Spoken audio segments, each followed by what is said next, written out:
اعوذ باللہ من الشیطان الرجیم بسم اللہ الرحمن الرحیم هو الذی خلقکم من طین ثم قضى اجلا، وہی ہے کہ جس نے تمہیں بنایا ہے گارے سے اور پھر ایک وقت مقرر کر دیا ہے. یعنی یہ کہ ہم ہر شخص جو ہے جس کو اللہ نے دنیا میں بھیجا ہے اس کا اس دنیا میں رہنے کا وقت معین ہے، اور ایک خاص اجل جو ہے اس کی اجلاً وہ یہ ہے کہ موت کا وقت معین ہے. وہ اجل مسمى عنده، اور ایک اور ہے مقرر وقت اس کے پاس. یعنی ایک تو ہے انفرادی موت، جیسے کہ حضور نے فرمایا من مات فقط قامت قیامتہ، ایک اجتماعی موت ہونی ہے اس دنیا کی، وہ اللہ نے خاص چھپا کر اپنے پاس رکھی ہے جس کا علم کسی اور کو نہیں دیا. ثم انتم تنظرون مسمى عنده واجل مسمى عنده، اور ایک اور ہے معین وقت جو اس کے پاس ہے. ثم انتم تنظرون، لیکن تم شک کرتے ہو. وَهُوَ اللَّهُ فِي السَّمَاوَاتِ وَفِي الْأَرْضِ، اور وہی اللہ ہے آسمانوں میں بھی اور زمین میں بھی. ایک ہی اللہ ہے، یہ نہیں ہے کہ آسمانوں کا اللہ کوئی اور ہے، زمین کا اللہ کوئی اور ہے. ہاں فرشتے ہیں، فرشتوں کے طبقات ہیں، زمین کے فرشتے ہیں، فضا کے فرشتے ہیں، آسمانوں کے فرشتے ہیں، ہر آسمان کے فرشتے ہیں، پھر یہ کہ ملائکہ مقربین ہیں. لیکن ذات باری تعالیٰ تو ایک ہی ہے. یعلم سرکم و جہرکم، وہ جانتا ہے تمہارا چھپا بھی اور تمہارا کھلا بھی، ظاہر بھی. وَيَعْلَمُ مَا تَكْسِبُونَ، اور وہ جانتا ہے جو کچھ کہ تم کماتے ہو. کمانے سے مراد یہی نیکی یا بدی. وَمَا تَأْتِيهِم مِّنْ آیَةٍ مِّنْ آیَاتِ رَبِّهِمْ، اور نہیں آتی ان کے پاس کوئی نشانی ان کے رب کے آیات میں سے، اِلَّا كَانُوا عَنْهَا مُعْرِضِينَ، مگر یہ کہ یہ اس سے اعراض ہی کرنے کے عادی ہو چکے ہیں. ہم نئی سے نئی صورتیں بھیج رہے ہیں، نئی سے نئی آیتیں نازل کر رہے ہیں، لیکن یہ اعراض پر تلے ہوئے ہیں. فَقَدْ كَذَّبُوا بِالْحَقِّ لَمَّا جَاءَهُمْ، تو اب انہوں نے جھٹلا دیا ہے حق کو جبکہ ان کے پاس آ چکا. اب یہ قد کذبوا جو ہے اس کا اندازہ کیجیے آپ کہ چونکہ یہ مکی دور کے آخری زمانے کی صورتیں ہیں، تو گویا کہ 12 برس تقریباً ہو چکے ہیں حضور کو دعوت دیتے ہوئے.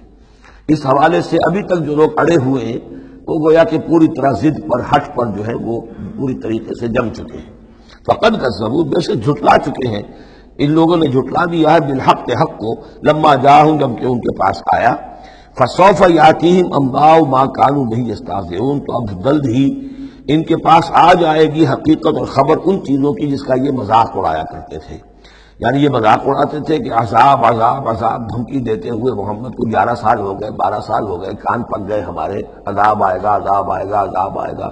کوئی عذاب آیا نہیں، خالی دھونس جماتے ہیں. تو اس کا جو استہزاء کرتے تھے، اب عنقریب وہ دور شروع ہو رہا ہے کہ پھر جن چیزوں کا یہ مذاق اڑایا کرتے تھے اس کی حقیقت ان پر کھلنی شروع ہو جائے گی.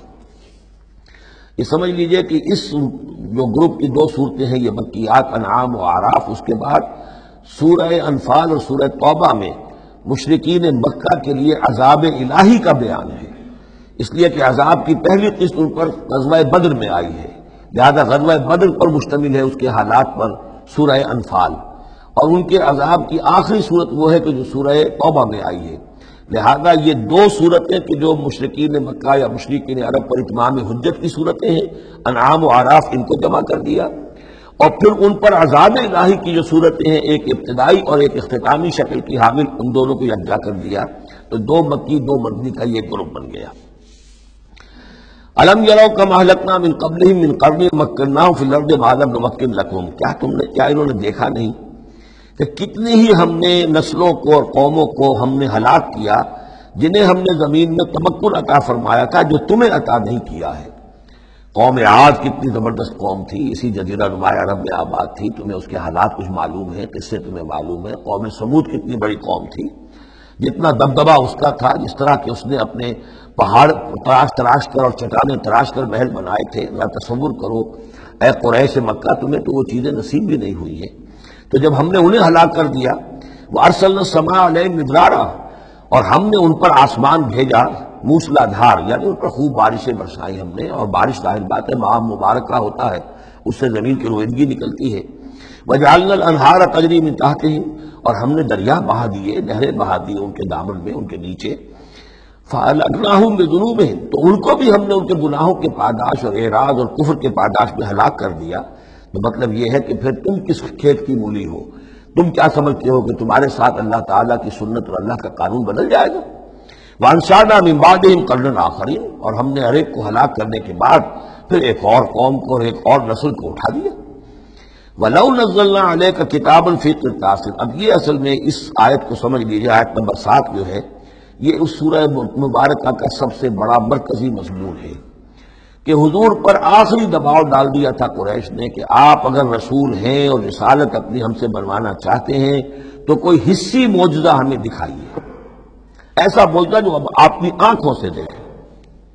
مردہ کو زندہ کیجئے، آسمان پہ چڑھ کے دکھائیے، مکے میں ابھی کوئی باغ بنا دیجئے، یہاں کوئی چشمہ نیا نکال دیجئے، کوئی سونے چاندی کا محل دکھا دیجئے، آسمان سے اترتے ہوئے کتاب لے کر اترتے ہوئے ہم دیکھیں آپ کو. تو یہ ان کی طرف سے تقاضا جو ہے زور پکڑتے پکڑتے پکڑتے، اور یہ آپ دیکھیں کہ مسلسل چلے گا معاملہ. اب یہ اللہ تعالیٰ کی طرف سے فیصلہ یہ تھا کہ ہم نے ایسا کوئی معجزہ نہیں دکھانا. اب یوں سمجھے آپ کہ یہ چکی کے دو پارٹ تھے جن کے درمیان حضور صلی اللہ علیہ وسلم کی ذات آ گئی. بظاہر لوگوں پر یہ اثر پڑ رہا ہے کہ بھئی ہمارے جو یہ سردار ہیں قریش کے ٹھیک ہی تو کہہ رہے ہیں، عوام الناس کے اوپر یہ اثر پڑ رہا ہے کہ یہ رسالت کے مدعی ہیں، نبوت کے مدعی ہیں. موسیٰ نے کیسے معجزے دکھائے تھے یہ خود بتاتے ہیں، عیسیٰ نے کیسے معجزے دکھائے تھے یہ خود بیان کرتے ہیں. کیا وجہ ہے پھر کیوں نہیں معجزہ دکھاتے؟ تو گویا کہ ان کے لیڈروں نے عوام کی مت مار دی تھی، اور عوام جو ہیں وہ کہہ رہے تھے کہ گویا کہ ان کی حجت محمد پر قائم ہو چکی ہے صلی اللہ علیہ وسلم.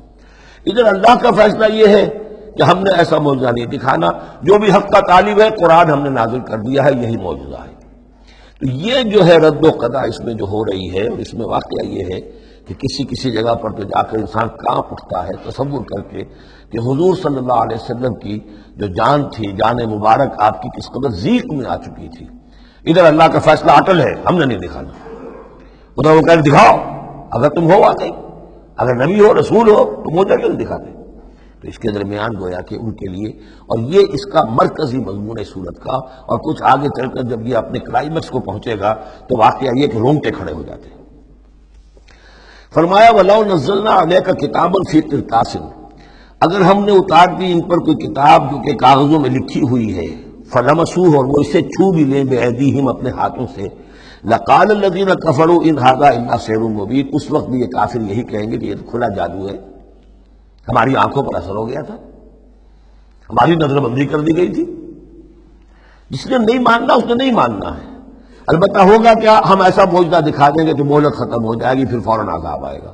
اس لیے ابھی ہماری رحمت کا تقاضا یہ ہے، ہم انہیں مہلت اور دینا چاہتے ہیں، ابھی اور اس کو دودھ کو بلونا ہے، شاید اس میں سے کچھ اور مکھن بھی نکل آئے. اس لیے ہم معجزہ نہیں دکھا رہے. معجزہ دکھائیں گے مہلت ختم ہو جائے گی، عذاب فوراً آ جائے گا. صدق اللہ العظیم.